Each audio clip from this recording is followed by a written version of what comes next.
সামাজিক মাধ্যম ব্যবহার করে মব তৈরির অভিযোগ বিএনপির, দলগুলোকে বিরত থাকার আহ্বান। রাজনীতিতে ভিন্নমত দমনের মানসিকতা দূর করার পরামর্শ জামায়াতের। বেগম খালেদা জিয়ার শারীরিক অবস্থা অত্যন্ত সংকটময় জানালেন মির্জা ফখরুল। বিএনপি চেয়ারপারসনের রোগ মুক্তি কামনায় মসজিদে মসজিদে বিশেষ দোয়া। মাসের পর মাস জমানো টাকা না পেয়ে দুর্বিষহ জীবন। 5 ব্যাংকের অর্থ ফেরত না দিলে 7 ডিসেম্বর বাংলাদেশ ব্যাংক ঘেরাওয়ের ঘোষণা গ্রাহকদের। প্রেস ক্লাবের সামনে মানববন্ধন।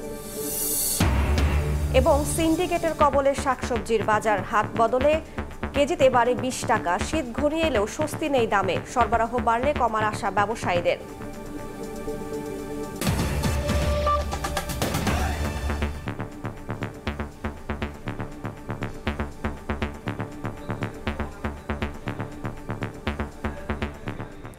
সময় সংবাদের সঙ্গে আছি আমি রাইসা জান্নাত।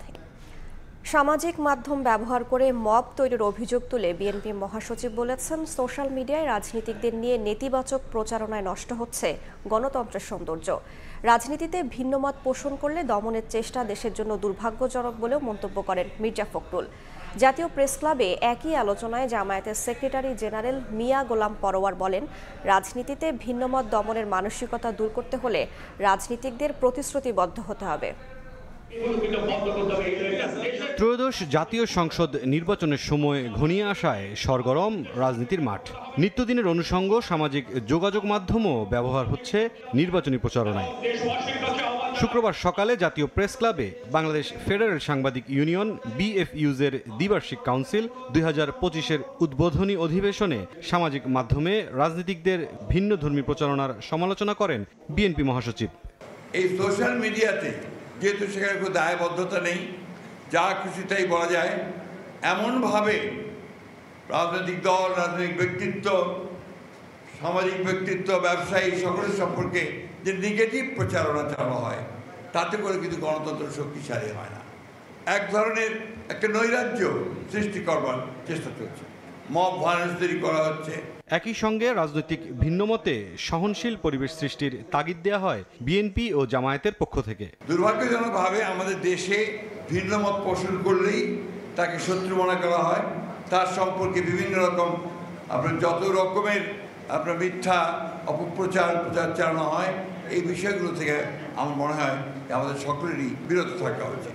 আমরা একটা সোশ্যাল জাস্টিসের কথা বক্তৃতায় বলি, রাষ্ট্রের ক্ষমতায় যখন যাই তখন ভিন্ন মতের প্রতি দমন। আমার দল কেন করো না, আমার সরকার বিরুদ্ধে কেন আন্দোলন করো, সে ব্যাপারে আমরা রক্ত চক্ষু দিয়ে আমরা ভিন্ন মতকে দমন করি। এই ব্যাপারে প্রত্যেক পলিটিক্যাল পার্টির মধ্যে একটা চিন্তার ঐক্য প্রয়োজন, যে আমরা ক্ষমতায় গেলেও আমরা ভিন্ন মতের প্রতি দমন করব না। এদিন প্রেস ক্লাবের সামনে আলাদা কর্মসূচিতে বিএনপি চেয়ারপারসনের উপদেষ্টা জয়নুল আবদিন ফারুক বলেন, নির্বাচনী কর্মসূচিতে বিশৃঙ্খলা সৃষ্টি করলে পলাতক ফ্যাসিস্ট ও তাদের দোসররা সুযোগ নেবে। আসল প্রেতাত্মা বিদায় নিলেও পলাতক হলেও তাদের দোসররা বাংলাদেশে এখনো আছে। বিশৃঙ্খলা সৃষ্টি করা যাবে না নির্বাচনের আগে। মনে রাখতে হবে, আপনাদের এই সুযোগ গ্রহণ করবে ওই প্রেতাত্মারা। তাই আপনারা যে কোনো কর্মসূচি নিতে নির্বাচন যাতে ব্যাহত না হয় সেদিকে লক্ষ্য রাখবেন। নির্বাচন বানচালের ষড়যন্ত্র প্রতিহতে এই সরকারের অধীনে একটি সুষ্ঠু নির্বাচন সম্পন্ন করার আহ্বান বিএনপি নেতাদের। বাংলাদেশের মানুষ বিএনপিকে ভোট দেবে। মুরসালিন হক জুনায়েদ, সময় সংবাদ, ঢাকা। হাসপাতালে চিকিৎসাধীন সাবেক প্রধানমন্ত্রী ও বিএনপি চেয়ারপারসন বেগম খালেদা জিয়ার শারীরিক অবস্থা অত্যন্ত সংকটময়। একথা জানিয়ে বিএনপি মহাসচিব মির্জা ফখরুল ইসলাম আলমগীর দেশবাসীর কাছে বেগম জিয়ার সুস্থতার জন্য দোয়া চেয়েছেন। পূর্ব ঘোষণা অনুযায়ী শুক্রবার জুম্মার নামাজ শেষে বেগম জিয়ার রোগ মুক্তি কামনায় রাজধানীসহ সারা দেশে বিশেষ দোয়া ও মোনাজাত হয়। 23 নভেম্বর শারীরিক অবস্থার অবনতি হলে বিএনপি চেয়ারপারসন বেগম খালেদা জিয়াকে গুলশানের বাসা থেকে নেওয়া হয় রাজধানীর এভার কেয়ার হাসপাতালে। মেডিকেল বোর্ডের সিদ্ধান্ত অনুযায়ী জরুরি পরীক্ষা শেষে তাকে কেবিনে ভর্তির সিদ্ধান্ত নেন চিকিৎসকরা। বৃহস্পতিবার দলের পক্ষ থেকে বিএনপি চেয়ারপারসনকে সিসিইউতে নেয়ার তথ্য জানানো হয়। এদিকে পূর্ব ঘোষণা অনুযায়ী শুক্রবার জুমার নামাজের পর রাজধানীর বিভিন্ন মসজিদে বিএনপির পক্ষ থেকে দোয়ার আয়োজন করা হয়। নয়াপল্টন জামে মসজিদে দোয়া মাহফিলে অংশ নেন দলের মহাসচিব মির্জা ফখরুল ইসলাম আলমগীর সহ সিনিয়র নেতারা। পরে বিএনপি চেয়ারপারসনের শারীরিক অবস্থা সম্পর্কে সাংবাদিকদের অবহিত করেন দলের মহাসচিব। গত দুদিন ধরে তিনি আবার অসুস্থ হয়ে এবার কেয়ার হাসপাতালে ভর্তি হয়েছেন এবং গতকাল রাতেই ডাক্তাররা বলেছেন যে তার অবস্থা, শারীরিক অবস্থা অত্যন্ত সংকটময়। এ সময় বিএনপির পক্ষ থেকে দেশবাসীর কাছে দোয়া চান মির্জা ফখরুল। দোয়া চেয়েছি তিনি যেন আল্লাহ যেন তাকে সম্পূর্ণ সুস্থ করে দেন, সুস্থ অবস্থায় আবার জনগণের মাঝে ফিরে এসে তাকে দেশের মানুষের কাজ করার সুযোগ তৈরি করে দেন। রাজধানীর পাশাপাশি জুমার নামাজ শেষে দেশের বিভিন্ন স্থানে মসজিদে দোয়া ও মোনাজাত অনুষ্ঠিত হয়। বিএনপি চেয়ারপারসনের রোগ মুক্তি কামনায় এতে যোগ দেন তৃণমূলের নেতাকর্মীরা। মুরসালিন হক জুনায়েদ, সময় সংবাদ, ঢাকা। দেশ থেকে ফ্যাসিবাদ এখনো পুরোপুরি বিদায় নেয়নি বলে মন্তব্য করেছেন জামায়াতের আমির ডাক্তার শফিকুর রহমান। রাজধানীর ভাসানটেকে গণসমাবেশে যোগ দিয়ে তিনি আরও বলেন, পুরানো ফর্মুলায় আর নতুন বাংলাদেশকে চলতে দেয়া হবে না। কোনো দলের পক্ষপাত দুষ্ট সরকার আর কেউ দেখতে চায় না বলেও জানান জামায়াত আমির। ঢাকা ১৭ আসনে বাংলাদেশ জামায়াতে ইসলামী আয়োজিত গণসমাবেশ। শুক্রবার সকাল থেকেই ভাসানটেকের বিআরপি মাঠে আয়োজিত সমাবেশে যোগ দেন বিভিন্ন বয়সী হাজার হাজার মানুষ। মূলত গুলশান, বনানী, ক্যান্টনমেন্ট ও ভাসানটেক এলাকার বাসিন্দাদের নিয়ে আয়োজিত গণসমাবেশে যোগ দেন শিবির ও জামায়াতের কেন্দ্রীয় নেতারা। তারা বলেন, সংস্কার বিরোধীদের ক্ষমতায় দেখতে চায় না দেশের জনগণ। যুব সমাজকে এগিয়ে আসতে হবে, যুব সমাজকে সঙ্গে নিয়ে এদেশকে আমরা বিনির্মাণ করবো ইনশাআল্লাহ। বাংলাদেশের মানুষের জীবন দিয়ে, রক্ত দিয়ে, বাংলাদেশের মানুষের সাথে পরিশ্রম করে যারাই বাংলাদেশকে করতে জানবে তারাই আগামী দিনে বাংলাদেশের ক্ষমতায় যাবে। রাজনীতি করে বাংলাদেশের জনগণ আর চায় না। সুতরাং সংকট কারণে এখন মানুষ বিকল্প চাচ্ছে। প্রধান অতিথির বক্তব্যে জামায়াতের আমির বলেন, জনগণ আর বস্তা পচা রাজনীতি দেখতে চায় না। দেশের আপামর জনগণ পুরানা বস্তা পচা দুর্গন্ধময় সেই রাজনীতি আর চায় না। নতুন বাংলাদেশ পুরাতন ফর্মুলায় আর চলবে না ইনশাআল্লাহ। আগামীতে জনগণ আর কোনো দলের পক্ষপাত দুষ্ট কোনো সরকার দেখতে চায় না। ফ্যাসিবাদের একটা অংশ বিদায় নিলেও নব্য ফ্যাসিবাদ তৈরির সকল লক্ষণ এখনো বিদ্যমান বলেও মন্তব্য করেন তিনি। ফ্যাসিবাদ বিদায় নেয় নাই, ফ্যাসিবাদীদের একটা অংশ বিদায় নিয়েছে। আমাদের ছাত্র যুব সমাজের আকাঙ্ক্ষা ছিল আমরা একটা উন্নত শিক্ষা ব্যবস্থা চাই, শিক্ষা শেষে আমরা আমাদের হাতে কাজ চাই, এই কাজের মাধ্যমে আমরা দেশ গড়তে চাই।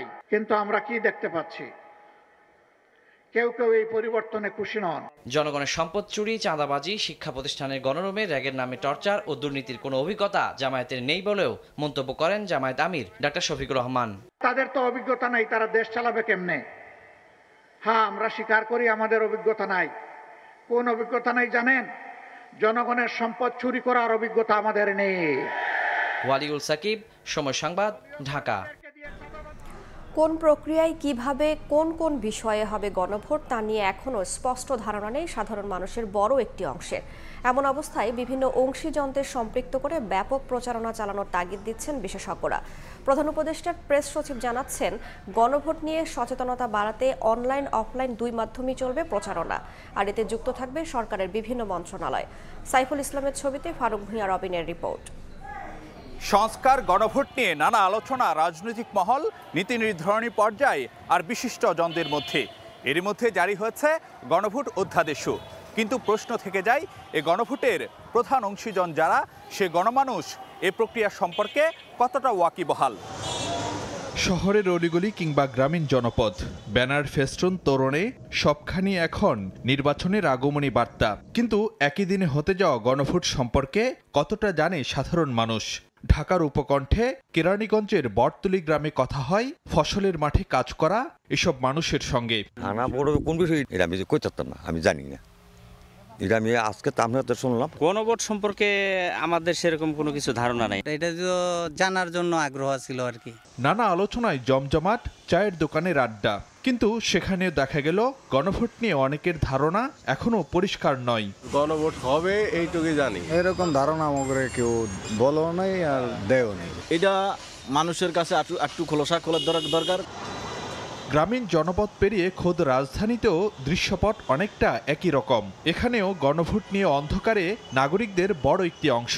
এটা তো হা না ভোট হবে, এখন কোন বিষয় কি হবে সেটা তো আমরা পুরোপুরি জানি না। আসলে গণভোট সম্বন্ধে তেমন কিছু আসলে আমরা এখনো জানি না। হইলে ভালো হবে না খারাপ হবে ওগুলি আসলে আমরা অবগত না। বিশেষজ্ঞরা মনে করেন প্রচারণায় ঘাটতির পাশাপাশি বেশিরভাগ নাগরিকের জন্য একেবারে নতুন এই নির্বাচনটি নিয়ে জানাশোনা কম। সেক্ষেত্রে সব অংশীজনকে সম্পৃক্ত করে সরকারকে উদ্যোগী হওয়ার তাগিদ বিশ্লেষকদের। জনগণকে যে জিনিসটা বোঝাতে হবে, সংস্কার বা রিফর্ম যদি হয় তাহলে রাষ্ট্রের চেহারাটা কিরকম হবে, আর যদি সংস্কার না হয়, রিফর্ম যদি না হয়, তাহলে রাষ্ট্রের চেহারাটা কিরকম হবে। এই ক্ষেত্রে সরকারের যেমন একটা রেসপন্সিবিলিটি আছে, একই সাথে নির্বাচন কমিশনকে এখানে হাত লাগাতে হবে। এর সাথে যদি রাজনৈতিক দলগুলো যুক্ত হয় তাহলে আমাদের পক্ষে ইজিলি বোঝানোর একটা চেষ্টা আমরা করতে পারবো। প্রধান উপদেষ্টার প্রেস সচিব জানান, গণভোট নিয়ে ব্যাপক মাত্রায় সচেতনতার কাজটি করবে সরকারের কয়েকটি মন্ত্রণালয়। অনলাইন অফলাইন দুই মাধ্যমেই চলবে প্রচারণা। মানুষকে বোঝানো যে কিভাবে আপনি গণভোটটা দিবেন, তো এটা পুরো আসলে ইন্টারিম গভর্নমেন্টেরই দায়িত্ব এই জিনিসটাকে খুব ভালোভাবে প্রচার করা, এবং সে কাজটা আমরা খুব ভালোভাবে করব, এবং এই কাজটা ইলেকশন কমিশনও তার মতো করে করবে। সব মিলে আমরা মনে করি যে এটা খুব ইজি কাজ। তবে জানাশোনা কম থাকার মধ্যেই সরকারের তরফ থেকে গণভোট ও জাতীয় নির্বাচন আয়োজনে ইতিমধ্যেই শুরু হয়েছে তোড়জোড়। তারই অংশ হিসেবে শনিবার রাজধানীতে মক ভোটিং বা প্রতীকী ভোটের আয়োজন করবে নির্বাচন কমিশন। ফারুক ভিয়া, রবিন, সময় সংবাদ, ঢাকা। মাসের পর মাস জমানো টাকা না পেয়ে দুর্বিষহ জীবন। একীভূত 5 ব্যাংকের গ্রাহকদের অর্থ ফেরত দেওয়া শুরু না হলে 7 ডিসেম্বর বাংলাদেশ ব্যাংক ঘেরাও করার ঘোষণা দিয়েছেন আমানতকারীরা। সকালে জাতীয় প্রেস ক্লাবে সম্মিলিত ইসলামী ব্যাংকের গ্রাহকদের মানববন্ধন থেকে এই ঘোষণা দেওয়া হয়। জানান, মাসের পর মাস জমানো টাকা না পেয়ে দুর্বিষহ জীবন পার করছেন তারা। কষ্টের টাকা, আমার এই টাকা চলে গেলে আমি আর জীবনে উঠে দাঁড়াতে পারবো না। আমার চাকরির বয়স সেই, আর আগের মতো পরিশ্রম করার শক্তি আমার আর নাই। সাইমা আহমেদ 10 বছর ব্যাংকে টাকা রেখে এখন বিপাকে। আসছে জানুয়ারিতে ছোট মেয়েকে স্কুলে ভর্তি করানোর কথা। শিক্ষার সঙ্গে ঘরের বয়স্ক মানুষটির চিকিৎসার টাকা জোগাড় করতে না পেরে মানববন্ধনে দাঁড়িয়েছেন প্রেস ক্লাবের সামনে। পরিশ্রম করে টাকা অর্জন করছি, আমি কারো কাছ থেকে ভিক্ষা চাই নাই, এটা আমার টাকা, আমি কষ্ট করে টাকা জমিয়েছি। একই কাতারে দাঁড়িয়ে মোস্তফা কামাল জানান, দেশের রেমিটেন্স বাড়ানো যোদ্ধা বাড়ি ফিরে এখন অভাবগ্রস্ত। 15 বছরের যে কষ্টার্জিত যে টাকা রেমিটেন্স বৈধভাবে আমি যেভাবে ব্যাংকের মাধ্যমে পাঠাইছি, ওই টাকাগুলো আমাকে দূর দূর করে তারা অপমান করতেছে। সম্মিলিত ইসলামী ব্যাংকের অধীনে আসা 5 ব্যাংকের ভুক্তভোগীরা নিজেদের অসহায়ত্বের কথা জানান। শিক্ষা, স্বাস্থ্যের ন্যূনতম অধিকার বঞ্চিত, সঙ্গে নিজের জমানো টাকা তুলতে গিয়ে ব্যাংকে প্রতিনিয়ত অপমানিত হচ্ছেন গ্রাহকরা। ফলে এবার আস্থা ফেরাতে 4 ডিসেম্বরের মধ্যে অর্থ ফেরত দেওয়ার দাবি গ্রাহকদের। আমাদের পিঠটা দেওয়ালে ঠেকে গেছে, আমার মা অসুস্থ, আমি চিকিৎসার জন্য সেই টাকাটা বের করতে পারছি না। 4 তারিখের মধ্যে আমাদের এই টাকাগুলো যদি আমরা গ্রাহকরা না পাই, আমরা বাংলাদেশ ব্যাংকে গ্রাহক কর্মসূচি পর্যন্ত দিতে পারি। পেনশনের টাকা রাখছে, শেষ বয়সে চিকিৎসা করাতে পারছে না, পরিজন নিয়ে চলতে পারছে না, আমি নিজেই ভুক্তভোগী। গত 9 নভেম্বর 5 দুর্বল ইসলামী ব্যাংককে একীভূত করে সম্মিলিত ইসলামী ব্যাংক পিএলসি নামে একটি নতুন রাষ্ট্রীয় ব্যাংক গঠনের প্রাথমিক অনুমোদন দিয়েছে বাংলাদেশ ব্যাংক। সেলিয়া সুলতানা, সময় সংবাদ, ঢাকা। ব্রাহ্মণবাড়িয়ায় আধিপত্য বিস্তারের জেরে গভীর রাতে আবারও গোলাগুলি। গুলিবিদ্ধ হয়ে নিহত হয়েছেন সদর উপজেলা ছাত্র দলের সাবেক সদস্য সাদ্দাম হোসেন। এর আগে বুধবার সন্ধ্যায় একদল যুবকের প্রকাশ্য গুলিতে আহত হন 3 জন। দফায় দফায় গোলাগুলি প্রাণ গেল একজনের। বৃহস্পতিবার গভীর রাতে ব্রাহ্মণবাড়িয়া কান্দিপাড়ায় দ্বিতীয় দফায় গোলাগুলির ঘটনা ঘটে। এ সময় সাদ্দাম হোসেন নামে এক যুবক গুলিবিদ্ধ হয়ে নিহত হন। তিনি সদর উপজেলা ছাত্রদলের সাবেক সদস্য ছিলেন। স্বজনরা জানায়, মধ্যরাতে জেলা স্বেচ্ছাসেবক দলের আহ্বায়ক দেলোয়ার হোসেন দিলীপ ও তার সহযোগীরা সাদ্দামকে ঘর থেকে ডেকে নিয়ে যায়। কিছুক্ষণ পর খবর আসে সাদ্দাম গুলিবিদ্ধ অবস্থায় সড়কে পড়ে আছে। মুমূর্ষু অবস্থায় জেলা সদর হাসপাতালে নেওয়া হলে চিকিৎসক মৃত ঘোষণা করেন। প্রতিপক্ষকে ফাঁসাতেই সাদ্দামকে হত্যা করা হয়েছে দাবি পরিবারের। দিলীপ, বাবুল আর হইল পলাশ, তারা 3 জনে দেখে নিয়ে গেছে। 2টার সময় আমার পুত্রবধূ আমাকে ফোন দিছে, আব্বা সাদ্দাম নিতে গুলি করে আমার একটা বুক, আমার বুক কালি কইরা লাইছে গো। যারা যারা জড়িত আছে তাদেরকে সবাইকে চট্টগ্রামে ঘন ঘন কিলিং মিশন বা হত্যাকাণ্ড হলেও ধরাছোঁয়ার বাইরে মূল সন্ত্রাসীরা। নগরীর অ্যাক্সেস রোডে ছাত্রদল কর্মী সাজ্জাদকে সামনে থেকে গুলি করে হত্যার পর 1 মাসেও গ্রেফতার হয়নি মূল সন্ত্রাসীরা। উল্টো মামলার তদন্তকে প্রশ্নবিদ্ধ করতে ঘটনাকে ভিন্ন খাতে প্রবাহিত করার অভিযোগ উঠেছে। দ্রুত আসামিদের গ্রেফতার চায় পরিবার। নুরজামান আতিকের ছবিতে শফিকুল আলমের রিপোর্ট। গত 29 অক্টোবর গভীর রাতে গোলাগুলি, ব্যানারে মেয়রের ছবি নিয়ে চট্টগ্রাম নগরীর বাকলিয়া অ্যাক্সেস রোডে 2 গ্রুপের সংঘর্ষে গুলিবিদ্ধ হয়ে মৃত্যু হয় ছাত্রদল কর্মী মোহাম্মদ সাজ্জাদের।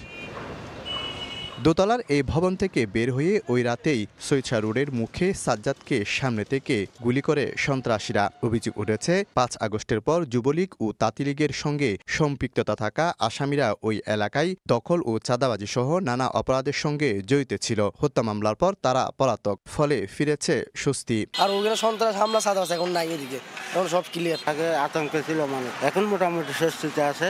সাজ্জাদের বাবা জানান, হত্যাকাণ্ডের প্রায় 1 মাস হলেও সোহেল, বোরহান ও মিল্টন সহ মূল আসামিরা গ্রেফতার হয়নি এখনো। উল্টো মামলা ভিন্ন খাতে নেয়ার চেষ্টা করছে একটি পক্ষ। মামলা হওয়ার 20 দিন পরে কেন আরেকটা মামলা হবে, এটা আমি চক্রান্ত হিসেবে দেখতেছি। সাজ্জাদের ভাইয়ের অভিযোগ, দ্বিতীয় মামলা করতে তার মাকে বিভ্রান্ত করছে একটি পক্ষ। মামলা তুলে নেওয়ার জন্য নেতা ফোন দিছে, আম্মা তো হয়তোবা ওনারে কোনো প্রণবল বা কোনো কিছু ভয়ভীতি দেখাচ্ছে। এদিকে মামলার তদন্তভার বাকলিয়া থানা থেকে দেয়া হয়েছে গোয়েন্দা পুলিশের কাছে। সংশ্লিষ্টরা বলছেন, দ্বিতীয় মামলা হওয়ার কোনো সুযোগ নেই। তদন্ত করতেছে ডিবি, আমি তো নতুন আসছি ওখানে, আগের বিষয়টা আমি ভালো করে দেখি নাই। কি ঘটালো, পিছনে কে আছে, মূল মোটিভটা উদ্ঘাটন করি আমরা মূল আসামি যারা তাদেরকে গ্রেফতার করব। আরেকটা মামলা হচ্ছে, এটার বিষয়ে আমি জানি না। একই ঘটনায় 2টা মামলা হওয়ার নজির। এর আগে গত 29 মার্চ নগরীর অ্যাক্সেস রোডে মোটরসাইকেল থেকে প্রাইভেট কারে এলোপাতাড়ি গুলি করে 2 জনকে হত্যা করে দুর্বৃত্তরা। শফিকুল আলম, সময় সংবাদ, চট্টগ্রাম। ভোলা বরিশাল সেতু নির্মাণ সহ 5 দফা দাবিতে শাহবাগে অবস্থান নিয়েছেন রাজধানীতে বসবাসরত ভোলাবাসী। এই মুহূর্তে সেখানে আছেন সহকর্মী শাহিন আলম, সরাসরি চলে যাচ্ছি তার কাছে।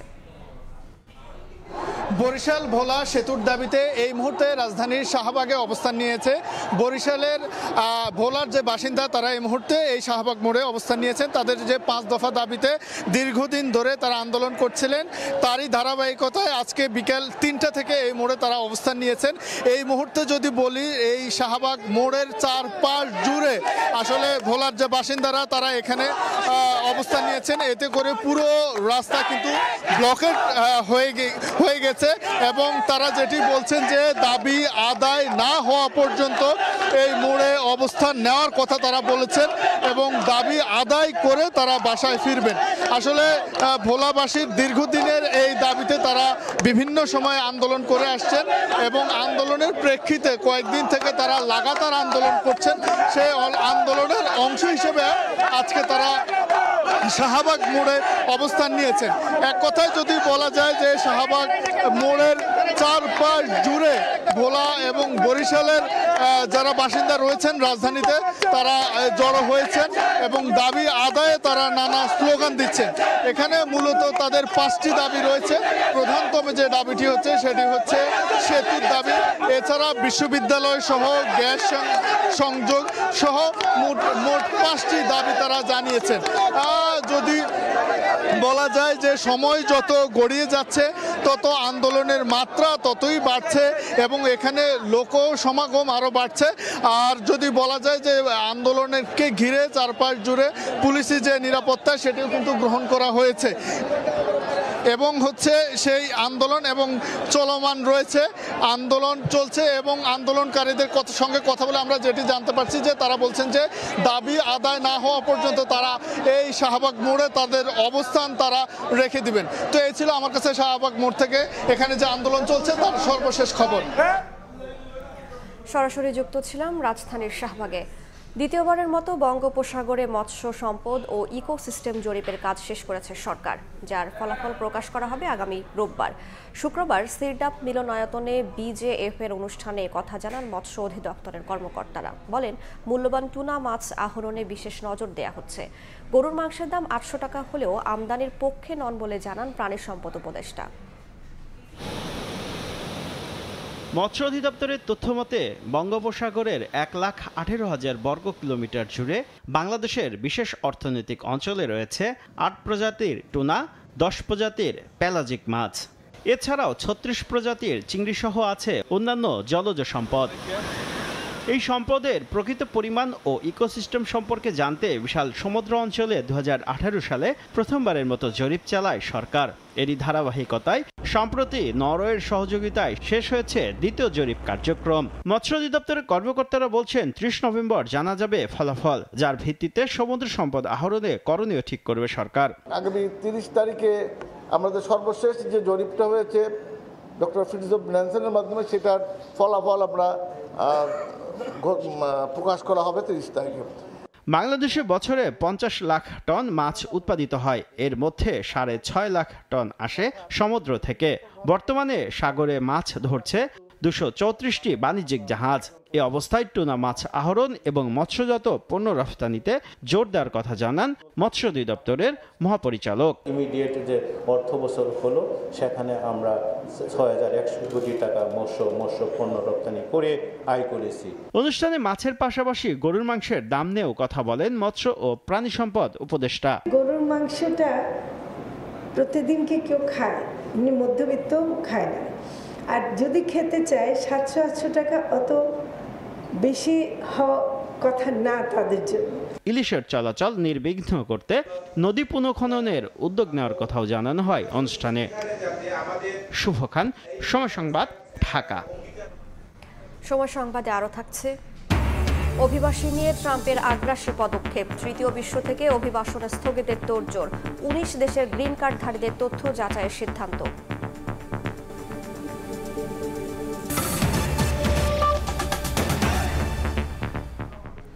সিন্ডিকেটের কবলে শাকসবজির বাজার, শীতকালীন সবজির দাম না কমার সবচেয়ে বড় কারণ মধ্যস্বত্বভোগীদের দৌরাত্ম্য।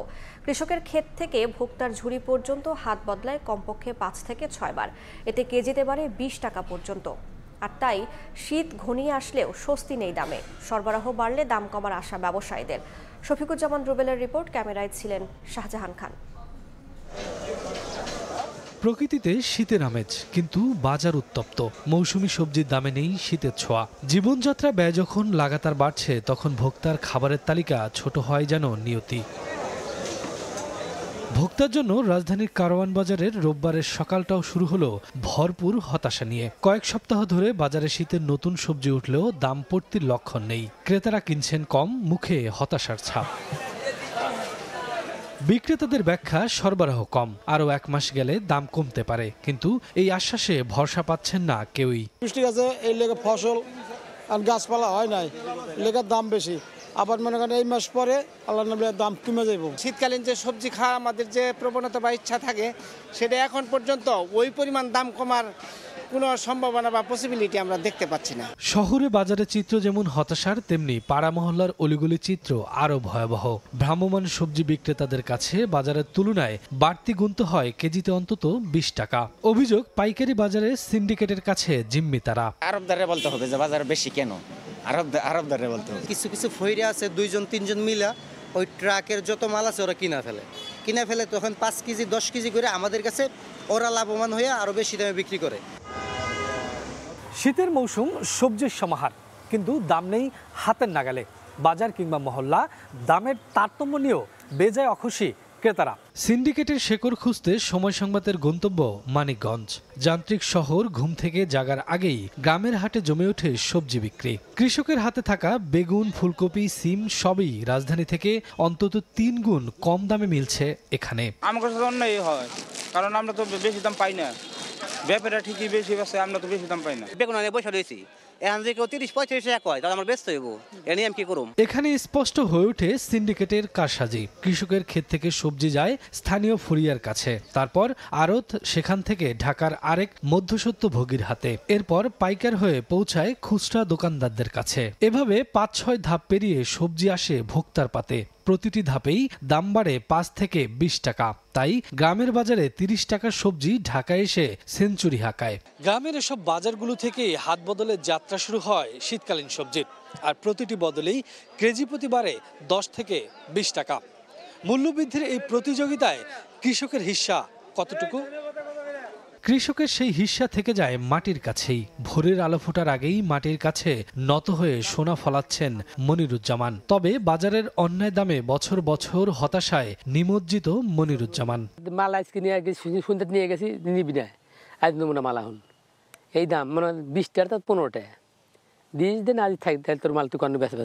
মনিরুজ্জামান একা নন, লাখো মনিরুজ্জামানের গল্প একই। শ্রম ও ঝুঁকি তাদের, কিন্তু লাভটুকু ভোগ করছেন অন্য কেউ। তবুও মাটির দিকে উবু হয়ে ধ্যানমগ্ন থাকেন কৃষক। ব্যাপারটা যদি কিনা না নেয় বুঝছেন, তাইলে তো মনে করেন এটা আমাকে আমরা তো নিয়ে খুঁড়িয়ে রাখা বেচতে পারবো না। সময় বদলায়, বছর যায়, নতুন বছর আসে। মাঝখানে দাঁড়িয়ে সিন্ডিকেটের হাসি যেন সবার চেয়ে চওড়া হয়। শফিকুজ্জামান রুবেল, সময় সংবাদ, মানিকগঞ্জ। শীতল হাওয়া, মিষ্টি রোদ আর ঢেউয়ের গর্জনে সাগর যেন সেজেছে নতুন সাজে। শীতের শুরুতেই দূর দূরান্ত থেকে ভ্রমণ পিপাসুরা ছুটছেন বিশ্বের দীর্ঘতম সমুদ্র সৈকত কক্সবাজারে। পর্যটকরা আনন্দে মেতেছেন সাগরের নোনা জল ও বালুচরে। মোহাম্মদ ফরাজের ক্যামেরায় বিস্তারিত জানাচ্ছেন সুজাউদ্দিন রুবেল। শীতের কোমল ছোঁয়ায় বদলে যায় সাগরের রূপ। শীতল হাওয়া, নরম সূর্যের আলো, ঢেউয়ের গর্জন, সাগর যেন সেজেছে নতুন সাজে। এই মুগ্ধতা উপভোগ করতে শীতের শুরুতে সাপ্তাহিক ছুটির দিনে সৈকত শহর কক্সবাজারে ছুটে এসেছেন হাজারো ভ্রমণ পিপাসু। এক কথায় অসাধারণ। ভার্সিটি থেকে আসছি, ফ্রেন্ডরা এসেছে, এসেই আমি সাগরের প্রেমে পড়ে গেছি। আমি বারবার ছুটি পেলে আসবো। প্রথম আমার বেবিকে নিয়ে আসছি, এই জন্য অনেক মজা লাগতেছে। বাচ্চাদেরকে নিয়ে একটু ঘুরতে আসলাম, মজা করতে আসলাম, ভালো লাগতেছে। সাগরের যে সাউন্ডটা সেটা এনজয় করা, লাইক ভাইবটা পুরাই আলাদা। এদিকে শান্ত সাগরেও বেড়েছে উদ্বেগ। অনেক পর্যটক টিউবে গা ভাসিয়ে চলে যাচ্ছেন লাইফগার্ড সেবার আওতার বাইরে, যা পর্যটকদের জন্য নতুন করে তৈরি করছে ঝুঁকি। পর্যটকের প্রতি অবজারভেশন রাখতেছি যাতে কেউ বিপদে না পড়ে, আমরা তাৎক্ষণিকভাবে তাতে ওনাকে উদ্ধার করে নিয়ে আসতে পারি। আর সৈকতের বালিয়াড়িকে হকার মুক্ত করতে মাইকিং এর পাশাপাশি চলছে অভিযান। হকার ঢুকলে আমরা মাইকিং করে তাদের সরিয়ে দিচ্ছি, সেই সাথে পর্যটকদের নিরাপত্তার স্বার্থে আমরা পর্যটকদের সতর্কমূলক মাইকিং জারি রেখেছি। বিপুল সংখ্যক পর্যটকের আগমনে চাঙ্গা হোটেল, মোটেল, রিসোর্ট, রেস্তোরাঁ ও বার্মিজ পণ্যের ব্যবসা। সুজাউদ্দিন রুবেল, সময় সংবাদ, কক্সবাজার। এবার ঢাকা বিভাগের খবর।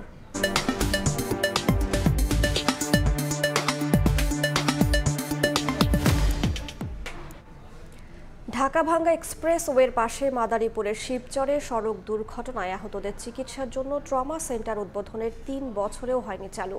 চুরি হয়ে গেছে ভেতরে থাকা বৈদ্যুতিক ও স্যানিটারি মালামাল। এ নিয়ে জনবল সংকটের অজুহাত স্বাস্থ্য বিভাগের। 2022 সালে ঢাকা-ভাঙ্গা এক্সপ্রেসওয়ের মাদারীপুরের শিবচরের দত্তপাড়ায় নির্মাণ করা হয় 3 তলা বিশিষ্ট আধুনিক ইলিয়াস আহমেদ চৌধুরী ট্রমা সেন্টার। কিন্তু গত 3 বছর ধরে সেখানে ঝুলছে তালা। এতে সড়ক দুর্ঘটনায় আহতদের তাৎক্ষণিক চিকিৎসা দেওয়া সম্ভব হচ্ছে না। সড়ক দুর্ঘটনায় আহত রোগীদের নিয়ে যাওয়া হয় উপজেলা স্বাস্থ্য কমপ্লেক্স অথবা ঢাকা মেডিকেলে। মাঝপথে মৃত্যু হয় অনেকের। তাই জনস্বার্থে দ্রুত ট্রমা সেন্টারটি চালুর দাবি এলাকাবাসীর। অ্যাক্সিডেন্ট করছে, তখন আমরা দৌড়ে গেলাম যে এর কোন জায়গা ভর্তি করবো। তাৎক্ষণিকভাবে যদি এইখানে হাসপাতালটা থাকতো তাহলে আমরা অন্তত তারা নিতে পারতাম, কিন্তু রোগীটা মারা গেল। আমাকে এটা ইমার্জেন্সি দরকার, হাসপাতাল না হলে আমরা চলতে পারি না। মাদকের আড্ডা হয়, আমরা চাই অতি দ্রুত এই হসপিটাল চালু হোক। পর্যাপ্ত জনবল না থাকায় আধুনিক ট্রমা সেন্টারটি চালু করা সম্ভব হচ্ছে না বলে জানান সিভিল সার্জন।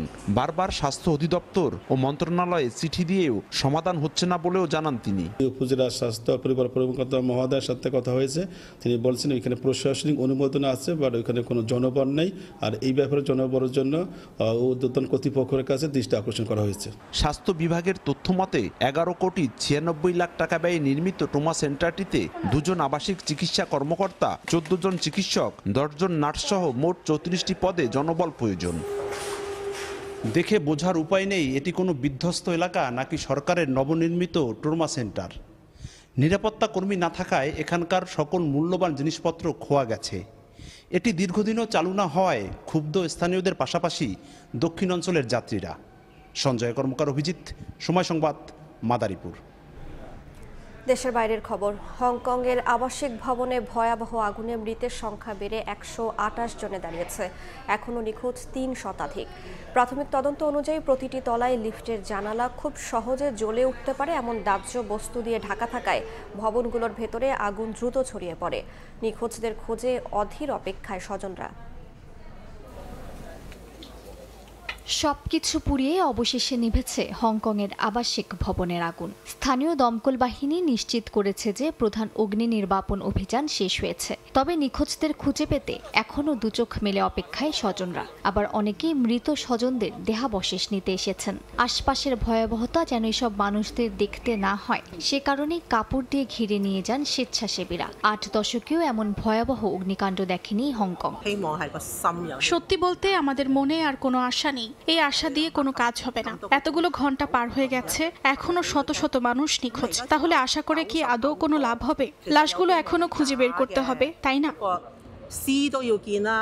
ধোঁয়ার তীব্র গন্ধ 2019 সালের সহিংসতার স্মৃতি মনে করিয়ে দিচ্ছে বলে জানান প্রত্যক্ষদর্শীরা। এলাকার বাসিন্দারা বলেন, অনেক ভবনে অ্যালার্মই বাজেনি। তাপ আর ভেঙে পড়া স্কেফোল্ডিং এর মধ্যে আগুন নেভাতে গিয়ে হতাহত হয়েছেন বেশ কয়েকজন দমকল কর্মী। মাসের পর মাস অ্যালার্ম বন্ধ রাখা, সাইটে শ্রমিকদের ধূমপান, এসব অভিযোগ অনেক আগেই উঠেছিল। কর্তৃপক্ষ বলছে, ক্ষতিগ্রস্ত বাসিন্দাদের জরুরি আবাসনের জন্য 9টি আশ্রয় কেন্দ্র খোলা হয়েছে, যেখানে শত শত মানুষ আশ্রয় নিয়েছেন। প্রয়োজনে আরও আশ্রয় কেন্দ্র খোলার প্রস্তুতি রয়েছে। প্রাথমিক তদন্ত অনুযায়ী প্রতিটি তলায় লিফটের জানালাগুলো খুব সহজে জ্বলে উঠতে পারে এমন দাহ্য বস্তু দিয়ে ঢাকা ছিল, যে কারণে ব্লকগুলোর ভেতরে আগুন দ্রুত ছড়িয়ে পড়ে। ভবনের বাইরে সংস্কার কাজের জন্য ঘিরে রাখা জাল ও বাঁশের মাচাও আগুন দ্রুত বিস্তার লাভের অন্যতম কারণ বলেও ধারণা তদন্ত কর্মকর্তাদের।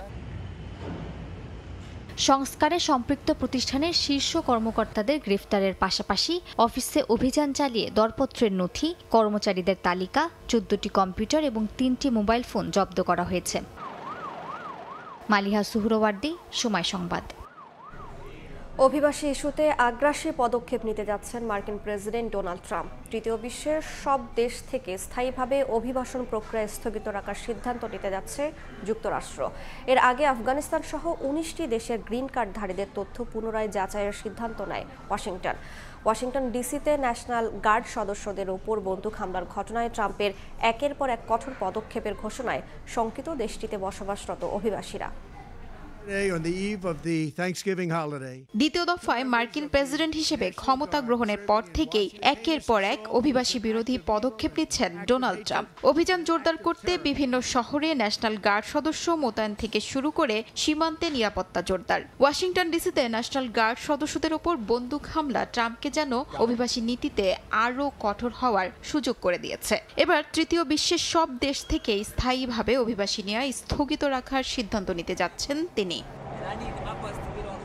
বিষয়টি নিশ্চিত করে নিজের সামাজিক মাধ্যম ট্রুথ সোশ্যালে দিয়ে এক পোস্টে ট্রাম্প জানান, তৃতীয় বিশ্বের দেশ থেকে আর কাউকে অভিবাসী হয়ে যুক্তরাষ্ট্রে প্রবেশ করতে দিতে চান না। বলেন, যুক্তরাষ্ট্রের নাগরিক নন এমন অভিবাসীদের কেন্দ্রীয় সুবিধা ও ভর্তুকি বন্ধ করবেন।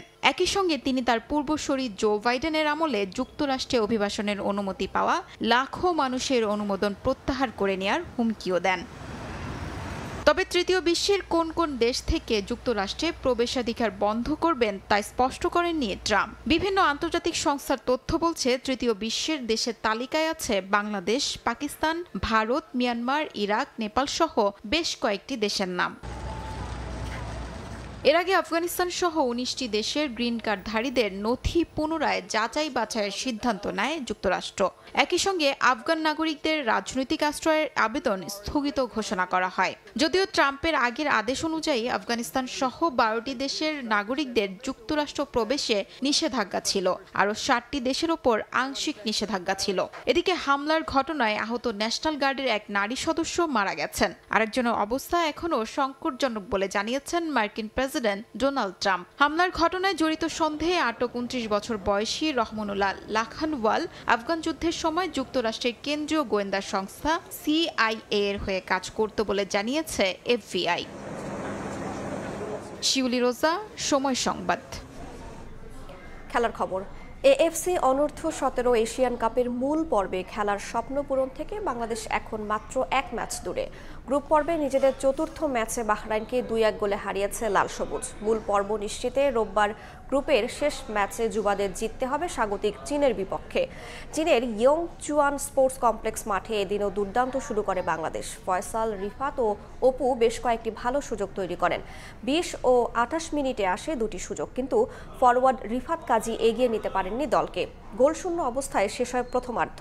বিরতির পর জমে ওঠে খেলা। অবশেষে 59 মিনিটে আসে সাফল্যের দেখা। সাব্বিরের লং থ্রো ক্লিয়ার করতে ব্যর্থ হন বাহরাইনের ডিফেন্ডার।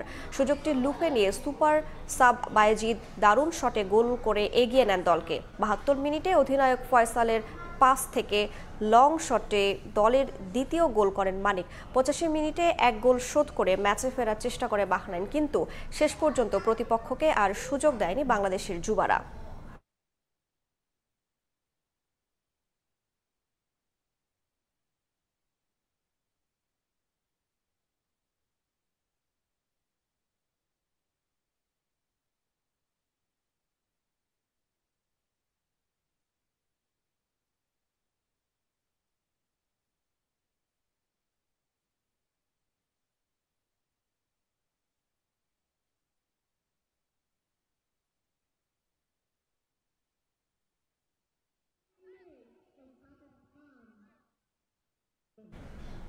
এই ছিল 5টার সময় সংবাদ। এরপর বিনোদন বিশ্ব নিয়ে থাকবেন আলিশা ইসলাম।